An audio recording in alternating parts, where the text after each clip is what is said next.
So what's going on, everybody? Um, so I was right. I just came from working out with a good friend of mine, and I was listening. I was just really pondering. So the ride there and back was kind of a quiet ride because I'm just y'all know I'm a reflector. I'm in my thoughts. And so, some things has transpired over the last couple of days, but the thing that resonated with me in my mind and in my heart as I was driving, I was like, let me share this because this is a nugget for myself. Is never compete for something you've earned. We often find ourselves competing for things that we have already uh, own the rights, the title, the deed, and the land to. And when I say that, I'm not talking about a person because a person is not to be is not an object to be owned, but I am talking about the essence of your spot and the place you have journeyed to along and with the individual. You should never ever have to compete for a place in which you have been dedicated, you toiled, you sold, you have planted, you've seeded, and you've been waiting the bountiful harvest for in an individual's life or in work or anything. Why are you competing for something that you have already earned? Why are you competing for something that you have already staked?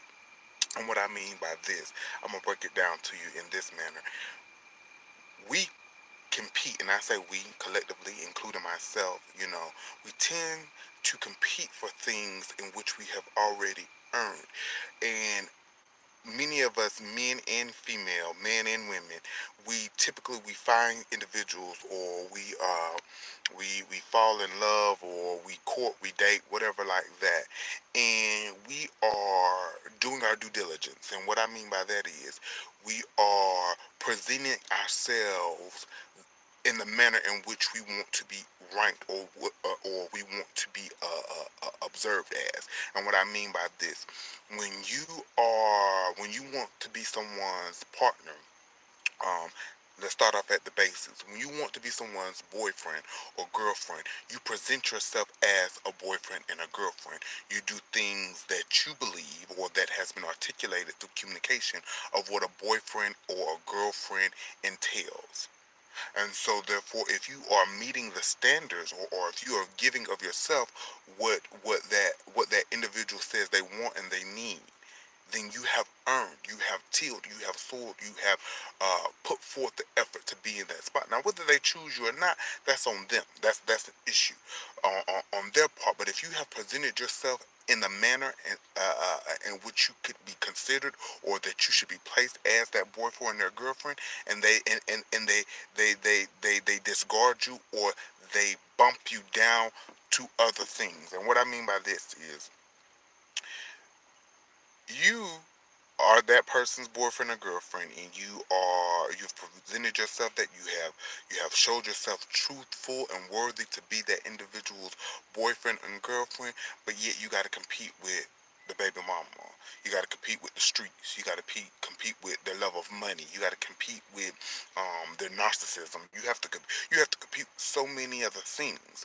And it's not to say that you are better or anything of that nature, but you have showed yourself that you are a valuable asset to that individual.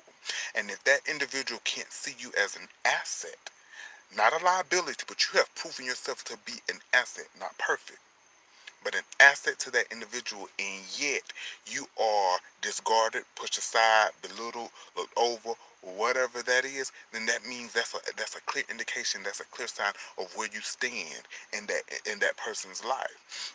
Unless they are very poor at articulating or showing or expressing what they desire, or how you fit in their world, or what have you.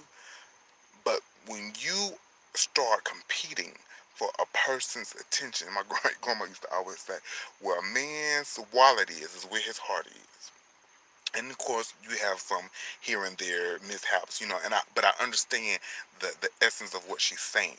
She's pretty much saying where his heart, where his mind, where his desire is, where he invests, where he lays, where he sees, where he harvests with, that's where he desires to be. So if he is focusing all his time and energy on trying to chase a dollar, if he's focusing all his time and energy after these scallywags in the streets, if he's focusing all his energy and time on belittling you and nitpicking, if he is wasting or she is wasting all their time on every other thing, then they are letting you know that's where their priorities lie. And so therefore, don't you feel bad. Don't you hold your head down, king or queen, because they prioritized you differently. Respect it for what it is and continue to move forward. When you begin to respect people for their nonverbal as well as their verbal, then we begin to see a lot of the red flags, and we can kind of be aware and alert to the blows that may come. So sometimes you have to be able, and it's sad in this day and age, sometimes you have to be just as vigilant of the people that you are courting, dating, or getting to know, whether they be in romantic interest or whether they be platonic interest, because people's energies, people's mindset, they lie elsewhere. They may say they want this, and in true deep down inside, they may want to get there, but they may not be there. But understand that you do not have to compete for anything that you have earned and that you have shown yourself worthy to be. It's just like I hate to see some of my queens feel so broken because a man has chosen other women in the street, or doesn't truly want to commit, or is trying to boss up and chase paper, whatever the excuse or the reason or what have you they're putting out there. They're doing it, and you don't have to hold your head down because you have presented yourself as someone worthy to be received and not received. So this is, not necessarily in the scheme of renewing the mind, but it was just a little tidbit. Matter of fact, it may be a part of renewing the mind because now it is allowing you to be woke and aware to uh, what's going around you and being alert. But that was on my mind. It's just a really me kind of rambling, not necessarily on a soapbox, but something that just came to my mind that we tend to make ourselves relevant instead of being received as relevant. And so, if you have put your work in, if you have put your energy in, and you have done it in the purest of hearts, shake it off. It's easier said than done, trust me. But shake it off and know that you don't have to compete for anything that you have earned, because what you have earned, by all means, should belong to you. And if it doesn't, something, someone, some position, some employer, some friend or romantic interest, they'll see what you're worth. And the seeds that you have toiled and planted, thank you, um, they will come back to you. And sometimes it's not always from the people, and I know y'all heard this before, sometimes it's not always from the people that you want or desire to come back from, but it's from the right people that is needed in your life to help you grow and prosper you. So just something that I just wanted to share, neither here nor there. Thank y'all for your time. Okay, you see I'm sweating and I'm a little funky, so I need to go and clean myself up. But as I always say, one love, and don't forget to like, comment, and share. And thank you for, letting me bump my gums for a little bit. Y'all have a great night.